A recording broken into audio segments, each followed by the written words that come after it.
അല്ലെങ്കിൽ നമ്മൾ ഈ ഗതാഗത സെക്രട്ടറിയും ഇവരൊക്കെ മുന്നോട്ട് വെച്ച നിർദ്ദേശം. പക്ഷേ ഈ ആവശ്യമേ ആയിരുന്നില്ല ബസ് ഓണേഴ്സ്.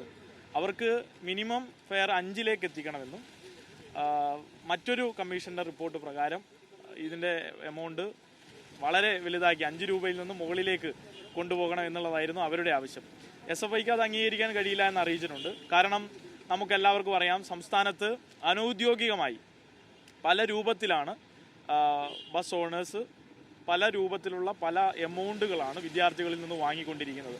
ഏകീകരിച്ചിട്ടുള്ള തുകയല്ല, 1 രൂപയല്ല ഇന്ന് വിദ്യാർത്ഥികളിൽ നിന്ന് വാങ്ങിക്കൊണ്ടിരിക്കുന്നത്. SFI അതിൻ്റെ എല്ലാവിധ സംസ്ഥാനത്ത് എങ്ങനെയാണ് ഈ ബസ് ഓണേഴ്സും പ്രൈവറ്റ് ബസ് മുതലാളിമാരും ജീവനക്കാരും ഒക്കെ വിദ്യാർത്ഥികളെ ഒരു രണ്ടാം നില യാത്രക്കാരായി കണ്ട് എന്തൊക്കെ വിഷയങ്ങളാണ് കഴിഞ്ഞ ഒരാഴ്ചക്കുള്ളിൽ ഒരു വിദ്യാർത്ഥി ഉൾപ്പെടെ പേരാമ്പ്രയിൽ മരണപ്പെടുന്ന സ്ഥിതി ഉണ്ടായിട്ടുണ്ട്. അപ്പോൾ അത്തരത്തിലുള്ള വിഷയങ്ങളൊക്കെ ശ്രദ്ധയിൽപ്പെടുത്തിയിട്ടുണ്ട്. അപ്പോൾ ഇത്തരത്തിലുള്ള സാമൂഹ്യ മാറ്റവും പൊതുവിൽ വിദ്യാർത്ഥികൾക്ക് യാത്ര ചെയ്യാനുള്ള ഒരു അന്തരീക്ഷവും ഇല്ലാതെ ഇങ്ങനെ കേവലപരമായി സാമ്പത്തിക നേട്ടത്തിന് പൈസ കൂട്ടുന്നത് ഗുണം ചെയ്യില്ല എന്നും, അത് ഈ പറഞ്ഞ രൂപത്തിലല്ല. ഇപ്പോൾ ഇവരിപ്പോൾ പറഞ്ഞ രവിരാമൻ കമ്മിറ്റിയുടെ 2 മുതൽ 2 രൂപയിൽ നിന്ന് 10 എത്തിക്കുന്ന രൂപത്തിലായാലും അത് നടപ്പിലാവാൻ വേണ്ടി പോകുന്നത് പൊതുവിൽ വലിയ ഹൈക്കിലേക്ക്, വലിയ വർധനവിലേക്ക്, വിദ്യാർത്ഥികളുടെ കയ്യിൽ നിന്ന് വലിയൊരു തുക വാങ്ങുന്ന നിലയിലേക്ക് കാര്യങ്ങൾ മാറും എന്നുള്ള ആശങ്ക SFI പ്രകടിപ്പിച്ചിട്ടുണ്ട്.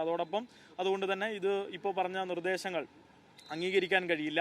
ഈ പറഞ്ഞ സർക്കാരിൻ്റെ നിർദ്ദേശങ്ങൾ പോലും ബസ് ഉടമകൾ അംഗീകരിച്ചിട്ടില്ല. അതുകൊണ്ട് തന്നെ ഒരു കാരണവശാലും ഒരു ചർച്ചയ്ക്കുള്ള തലം പോലും അവിടെ ഉയർന്നു വന്നിട്ടില്ല. അതുകൊണ്ട് തന്നെ ഞങ്ങളുടെ നേരത്തെ നിശ്ചയിച്ചിട്ടുള്ള തീരുമാനപ്രകാരം ഇപ്പോൾ ഉള്ള സ്റ്റാറ്റസ് കോ നിലനിർത്തണം എന്നുള്ള ആവശ്യമാണ് ഞങ്ങൾ മുന്നോട്ട് വെച്ചത്.